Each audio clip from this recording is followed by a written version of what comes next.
everyone, it's Radiant, back with another video. In this video I'm covering Aetherdrift Limited and everything you need to know to succeed in paper and arena. I'll break down this guide into 3 sections, so let's start off by warming up our engines before the main event. Starting off, we have the highlight of Paper Magic, the expensive pools to look out for. It's more crucial you don't pass these in drafts, but also lets you brag to your friends about your awesome seal pool. Leading the value is Radiant Lotus, arguably now one of my favorite cards because of the name. However, as a Lotus it has a decent price tag of $35. Second, we have an Equipment Planeswalker, the first one in Magic. It's also worth $35. Lastly, we have Ketramos, the New Dawn, worth $25. Although the rest of the cards are also powerful, these are the most expensive currently. Comment if you open the Radiant Lotus. This set is quite fast because of Start Your Engines, a mechanic we will cover shortly, and the fact most decks want to curve out to saddle and crew their vehicles, meaning you'll start to fall behind way quicker if you can't match them on curve. How easy is it to splash? Should you go into this draft or sealed looking at splashing your bombs or fully committing to 3 colors? Is this set where sticking to 2 colors pays off? This set has access to 10 of the Jewel Gain Lifelands, Night Market, Starting Column, and Velo Heart Bike. This isn't particularly bad, however I would recommend splashing single pip late game bombs rather than fully committing to 3 colors, as although some archetypes will work well with each other, most of the 2 color decks look very strong and sacrificing consistency always lowers your win percentage. What keywords and abilities does this set mainly use? First up we have vehicles. Each vehicle begins as simply an artifact and most creatures have the crew ability, which turns it into an artifact creature until end of turn. To activate a crew ability, you tap a number of other untapped creatures you control with total power greater than or equal to the number after crew. The crew ability doesn't use the tap symbol, so you can tap an untapped creature you control that just came under your control to crew a vehicle. While a vehicle can't be used to crew itself, a vehicle that's a creature can be tapped to crew another vehicle.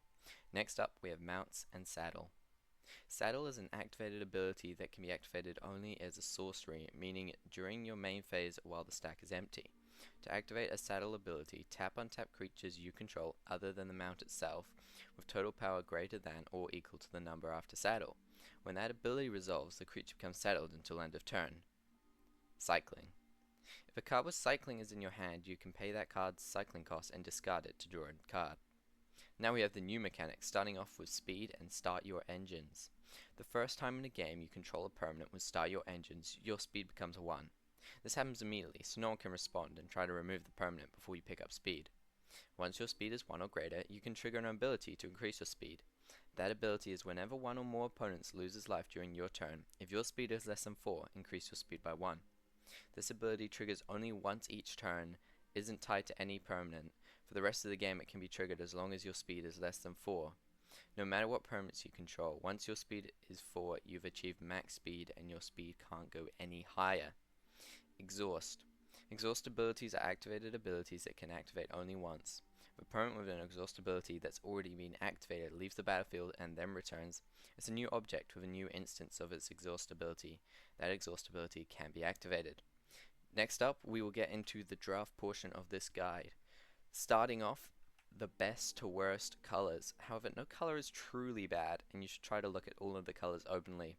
The best to worst colors are black, white, red, blue, and green.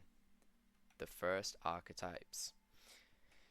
First off, I have discard aggro. That's right, the cycling deck is number 1. Again. Remember Ikoria, how the cycling deck was always the most busted? The same is true for blue-red. You have access to filtering throughout the whole game, being able to cycle cards for value and always find your answers. This deck can require a bit of setup, however, if built right, you should always find your late game way more predictable than your opponent, who chances are will be top decking. Also, you can splash off-color bombs way easier. Half of them have cycling and your deck will have ways to naturally discard cards for value anyway. Your lane will be more open because most of the deck is payoff, removal, and cycling. The cycling and payoffs don't clash with the other decks as much as the other ones in this ranking, as they just aren't super good if your deck isn't fully committing to the cycling archetype. Next up, I have red-white vehicles and mounts aggro. Now if you know me, I love aggressive decks that can transition to the late game, as being on the plate almost feels like you've already won. Red-white has access to some of the best removal, a lot of good aggressive creatures, and some really good late game value, since exhaust and cycling means most decks can transition into the late game without relying too heavily on top decks. The final deck in this top tier is Max Speed Red-Black Aggro. The game plan is simple. The creatures and value is absurd. This deck starts off aggressively by chipping in to get the speed up, and uses that max speed to turn most of their creatures in the graveyard into cards, efficiently fueling the rest of the late game, as the color is also good for removal. There really isn't anything not to love. The second tier. There are a lot of good artifacts in this format, and depending on how well the aggressive decks do, artifacts could well be top tier. Blue-black artifacts has an excellent late game strategy. That's about it. You only play this deck if you have Haunt the Network. It's insanely strong on multiples. There are other artifact payoffs, but you're honestly better off going blue-white for the artifact affinity deck. The blue-white artifact deck is similar to the blue-black one, however the deck is more solid early and late game, is more of an amass artifacts to make your cards cheaper. Honestly, most of these artifact decks are only really worth it if you hit multiples or enough of the multicolor cards. Otherwise, I don't think your deck being slower is worth it. Of course, always choose the open archetype, as it's 10 times stronger than being cut and still trying to force a deck. The Exhaust mid-range deck has the potential to be insanely strong, as Exhaust is a great mechanic. However, I wonder if it's going to be too slow and easy to overwhelm, or just trade off creatures before you have time to exhaust them. Keep in mind, this set is fast, and most of the exhaust costs are fairly expensive. This deck seems great late game and fairly strong in the play, but I'd hate to be put into a defensive position and not be able to get any value out of the cards. In Tier 3, we have the remaining decks. Keep in mind, these decks can all be strong. We have the green-white mounts and vehicles deck. This is a solid game plan where you play good creatures and good vehicles. Your removal isn't horrible, however this deck isn't going to be doing anything other than mediocre, unless you open the multicolor cards, a recurring theme, which means that chances are if you see a multicolor card going late, then the color pair is probably wide open, as most of them have the power of almost a rare. Then, we have the Exhaust Ramp Blue-Green deck. Same story really, I just think this set is too aggressive and you won't have enough time to get enough value out of your creatures. Even more so as ramping doesn't seem particularly good here. Still going to work really well if you make it to the late game though. Max speed attrition is a bit weird honestly.